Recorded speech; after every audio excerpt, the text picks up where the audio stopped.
আচ্ছা, আসলে আমাদের আজকে দাবি আমাদের তো প্রথম থেকেই ছিল ঢাকা সেন্ট্রাল ইউনিভার্সিটি।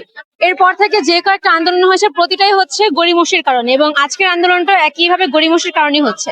আমরা শুধুমাত্র চাচ্ছি যে আমাদের যে ঢাকা সেন্ট্রাল ইউনিভার্সিটির অধ্যাদেশটা আছে, যেটা আমরা জানি যে অধ্যাদেশটা সম্পূর্ণরূপে কমপ্লিট আছে, শুধুমাত্র ক্যাবিনেটে ওঠা বাকি আছে। আমরা চাচ্ছি যে এটা কবে পর্যন্ত ক্যাবিনেটে উঠবে সেটা আমাদের জানিয়ে দেওয়া হোক।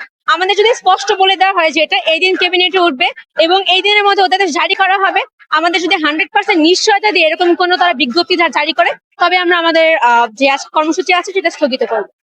আপনারা প্রতিদিন যাবত বছর যাবত আন্দোলন করে এখনো আপনাদের কেন অধ্যাদেশ দিচ্ছে না, এবং আর এই যে অল্প কিছুদিন নির্বাচনের বাকি, এর মধ্যে কি দেওয়া সম্ভব কিনা, এবং আপনারা যদি অধ্যাদেশ না হয় তাহলে আপনারা কি করবেন? আচ্ছা, প্রথম বিষয় হচ্ছে যে একটা ইউনিভার্সিটি করতে আসলেই একটা সময় সাপেক্ষ ব্যাপার। এটা একটা দেশ স্বাধীনের আন্দোলন 9 মাসের হলেও একটা ইউনিভার্সিটি কখনো হাতে গোনার সময় হয় না, সেটার জন্য সময় প্রয়োজন। এটা আমরা শিক্ষার্থীরা যথাযথ বোঝার চেষ্টা করেছি, সময় দিয়েছি। কিন্তু তারা আমাদের কাছে যে পরিমাণে সময়টা চেয়েছিল, সেই সময়টা পার করে আর অনেকখানি সময় চলে গেছে এবং এখন আস্তে আস্তে প্রায় নির্বাচন সামনে চলে এসেছে। তো এখন আমাদের সময় দেওয়ার আর আমাদের কাছে আর সময় নেই। এখন আমরা চাচ্ছি যে আমাদের অতি দ্রুত সময়ের মধ্যে অধ্যাদেশ কবে দিবে সেটা জানানো হোক। আর যদি আমরা আশাবাদী যে অধ্যাদেশটা জারি করবে, কারণ এই অধ্যাদেশের পেছনে অনেক প্রসেসিং চলেছে। আপনারা জানেন যে আমরা প্রথম থেকে আমরা সকলেই একটা ইউনিভার্সিটির জন্য দাবি করেছি। যখন নাকি মডেল এসেছে, মডেলের পক্ষে বিপক্ষে অনেক কিছু হয়েছে এবং তারপরে মডেলের সংযোজন বিয়োজন হয়েছে, এবং গত ডিসেম্বর মাসে আমাদের মডেলে অনেক নতুন করে মডেলটা আবার গোছানো হয়েছে। এখন বাকি শুধু অধ্যাদেশ জারি করা। এখন যদি অধ্যাদেশ জারি করে দেয় তাহলে আমাদের সকল আন্দোলন স্থগিত হয়ে যায় এই পর্যন্ত।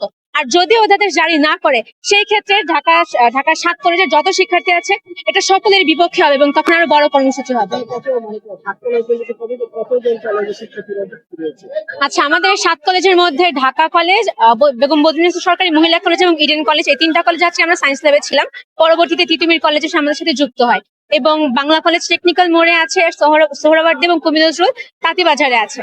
আমরা মূলত 3 জায়গা ব্লকেট করেছি। আপু, একটা জিনিস জানতে চাই, এই যে আপনারা রাস্তা অবরোধ করে জনদুর্ভোগ সৃষ্টি করে যে আন্দোলন করছে, এটা কেউ কেউ অনেক জনগণ বলছে যে আপনারা যে গিয়ে শিক্ষা ভবন বা সরকারের ওখানকার যে ঊর্ধ্বতম যার কাছে আপনারা দাবি করছেন সেটা সে অফিস ঘেরাও করেন রাস্তা, এটা কি বলবেন আপনি? আচ্ছা, এই ক্ষেত্রে দেখুন, এটা শুধুমাত্র আমাদের এই আন্দোলনের প্রেক্ষিতে না, বাংলাদেশ থেকে পুরো বিশ্বে যত আন্দোলন আছে সবটাতে আপনি দেখবেন যে আপনি যতক্ষণ সরকারের সুবিধা মেনে আন্দোলন করছেন ততদিন পর্যন্ত সরকার আপনার অসুবিধা দেখবে না। তো সেক্ষেত্রে কি করতে হবে, আমাদের বাধ্য হয়ে রাস্তায় নেমে আসতে হয়, কারণ আমরা জনদুর্ভোগ যত দূর সম্ভব আমরা এড়ানোর চেষ্টা করি। আপনারা দেখছেন যে আমরা সরকারি বা প্রশাসনের যে কর্মকর্তা আছেন তাদেরকে ছেড়ে দিচ্ছি, এখান থেকে যারা ইমার্জেন্সি প্যাসেঞ্জার্স আছে, অ্যাম্বুলেন্স আছে, আমরা এগুলোকে ছেড়ে দিচ্ছি। অর্থাৎ আমরা চেষ্টা করছি মানুষের সমস্যাগুলো দেখার। কিন্তু আপনারা দেখুন, এই 1.5টা বছর ধরে আমরা তো শিক্ষার্থী, আমাদের তো টেবিলে বসতে হলে আমাদের মানসিকতার স্থিতিশীলতা প্রয়োজন, সেটা সরকার আমাদের দিকে তাকাচ্ছে না। তাহলে আমরা কি করে আমরা সুস্থ থাকি এই পরিবেশে? আমাদের তো দাবি আদায়ের জন্য আমাদের যেটা প্রয়োজন সেটাই করতে হবে।